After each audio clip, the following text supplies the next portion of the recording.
그렇죠. 이제 어떻게 되는 거예요? 이제 롯데월드 이런 거 들어오고 뭐 아시아 최대 라군이라고 했나요? 이런 거 들어오고 그럼 어떻게 되는 겁니까 이거? 테마파크가 이제 추석쯤에 문을 열면 예상하기로는 이제 1년에 1,000만 명 이상. 1,000만 명이요? 대한민국 인구가 5천만인데? 확대해서 보면 2천만 명까지 예상하는 분들도 있는데 거기다가 이제 해외여행이 풀리면 중국이나 이제 동남아에서도 이제 많이들 오실 거 아니에요. 그러면 이제 굉장히 차들이 많이 막히는데 일단 단기적인 대책을 부산시에서 내놓은 게 있습니다. 지금 도로가 4차선 정도 되거든요. 중앙에 화단을 이제 없애고 6차선에서 이제 8차선 정도를 이제 늘리기로 했고 가변차를 도입해서 이제 교통량에 따라서 이제 신호를 바꾸거나 그리고 이제 셔틀버스 장산역이나 이런 곳에서 이제 차를 두고 셔틀버스를 타고 관광단지로 오가는 뭐 그런 대책인데 사실은 부족하죠. 딱 듣기로도 부족하지 않겠습니까? 그렇죠. 사람들이 차를 두고 가도 편하면 차를 두고 갈 텐데 아직은 지금 그런 인프라가 다 완전히 마련되지 않은 상황이라서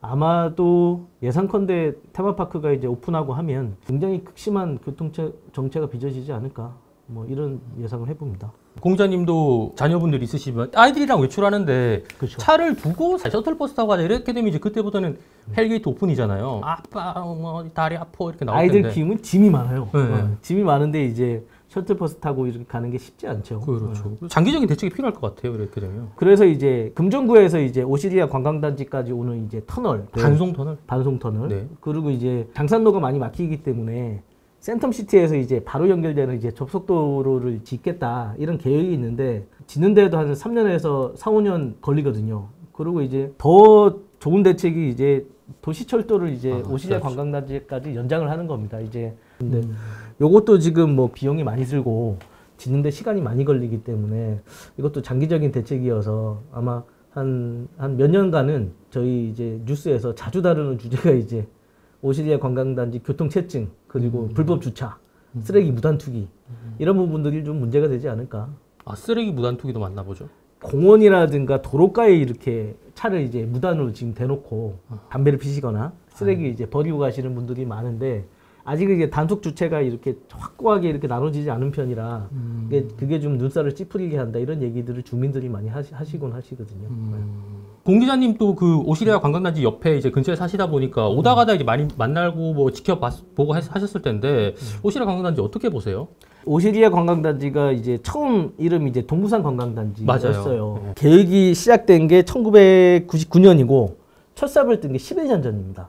그 오랜 시간 동안에 프랑스 업체와 MOU를 맺었는데 2년 넘게 끌다가 이제 뭐 사업을 포기하거나 해서 보도를 많이 했어요. 관광단지 시작을 한다 그래놓고 중간에 이제 망하는 게 아니냐, 혈세만 투입하는 게 아니냐 이렇게 얘기들이 많았었는데 그래서 이제 너무 규모가 크다 보니까 쪼개가지고 분양을 했거든요. 쪼개가지고 분양을 하다 보니 그래도 이제 34개 시설 중에 공공시설 2군데 빼고는 다 민자 유치를 받았어요. 제주나 경주 같은 경우에는 벌써 지금 관광단지 지정된 지 40년이 지나도 아직까지 이제 그 관광단지를 조성하고 있는 곳들이 많은데 기장 같은 경우에는 그래도 이제 투자 유치를 잘 받아서 건물만 잘 지어놓으면 관광단지가 이제 완성되는 셈인데 지역 주민으로서는 반갑죠. 왜냐면은 너무나 이제 침체에 빠진 관광업계들이 좀 살 수 있는 기회가 되지 않겠는가. 그래서 좀 반가운 마음이죠. 아무것도 없던 상태에서 드디어 뭐가 생기나 보다라는 생각이 드는데 루지도 그렇고 뭐 이케아도 그렇고 뭐 힐튼, 반얀트 이런 게 다 외국계 기업들이 들어와서 이렇게 어떻게 보면 우리의 어떤 소중한 관광 자원인데 우리가 열심히 번 돈을 이제 거기 갖다 주는 것 같아서 좀 부산 그렇죠. 지역 경제에 도움이 될까라는 생각도 사실 들고. 그 부분들은 이제 관광단지를 조성하고 있는 도시공사나 이 관광단지에 입점하는 기업들, 해외 자본들이 좀 유념해야 될 부분인 것 같아요. 왜냐하면은 관광단지를 만들고 또 이렇게 조성하고 관리하는 거는 결국은 이제 부산 시민들의 세금으로 이루어지고 있는 거거든요. 그래서 이제 그 많은 사람들이 와서 쓴 돈을 그들이 이제 다 가져가면 사실 이 부산 지역 경제의 선순환이 되지 않는 측면이 많기 때문에 이분들이 여행을 왔다가 하루나 이틀 정도는 기장시장에 가서 이제 대게도 드시고 잠도 이제 거기서 이제 좀 주무시고 하는 그런 선순환.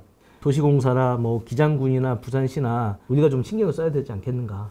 그렇죠. 이런 좀 인프라를 이용해서 또 지역 또 경제와 지역 관광을 활성화시킬 필요가 있을 것 같아요. 혹시 뭐 마지막으로 또 하고 싶은 말씀 있으세요? 많이들 가주셔야 될 것 같아요. 이 관광단지 초반에는 사실은 이제 좀 붐업을 시키는데 좀 힘이 들어요. 그러니까는 우리 지역 주민들이 이제 많이 가서 이제 밥도 먹고 즐기면서 이렇게 홍보를 좀 많이 해주시면 외국에 있거나 다른 지역에 있는 분들이 와서 부산에 대해서 좀 더 알아갈 수 있는 계기가 되니까 일단은 처음에는 이제 비판보다는 좀 애정을 가지고 이제 한번 가보는 게 좋지 않겠는가.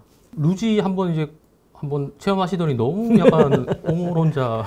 저도 비슷한 생각이긴 한 게 어쨌든 뭐 이런 게 생겼는데 이걸 없애라 할 수도 없는 거고 사실 참 우여곡절 끝에 생긴 거잖아요. 그래서 저희가 이런 시설을 생겼다면 루지만 가는 게 아니라 뭐 이케아만 가는 게 아니라 아까 말씀하신 것처럼 주변에 뭐 기장시장을 가본다거나 아니면 해운대 또 지역의 어떤 숙박업소를 이용한다거나 해서 좀 시너지 효과를 일으켰으면 하고 동시에 교통대책이 좀 하루빨리 마련이 돼서 외지에서 손님들이 많이 오실 텐데 그럼 그분들이 오셨을 때 또 오시리아 관광단지의 어떤 첫 풍경이라는 게 거대한 주차장이 아니라 뭔가 좀 쾌적하고 정말 즐길 수 있는 관광단지의 측면이 좀 됐으면 좋겠다. 사실 좀 늦은 면이 있어요. 이제 관광시설들을 이제 속속 문을 여는데 부산시에 이제 대책이 이제 지금쯤 뭐 대책을 내놓는다 하는 거는 사실 좀 많이 늦은 편이긴 한데 그런 의미에서도 이제 시민들이 이제 가보셔가지고 너무 불편했다. 우리도 가기 힘든데 외지에서 와서 어떻게 이제 여기를 즐길 수 있겠느냐. 민원도 넣으시고 얘기도 하시고 이러는 게 필요하지 않겠는가 싶습니다. 네. 공조 기자와 저도 함께 계속 꾸준히 살펴보면서 좀 더 나은 개선책을 또 보도를 이어갈 수 있도록 머리를 맞대보시는 걸로 하겠습니다. 여기까지 하겠습니다. 감사합니다.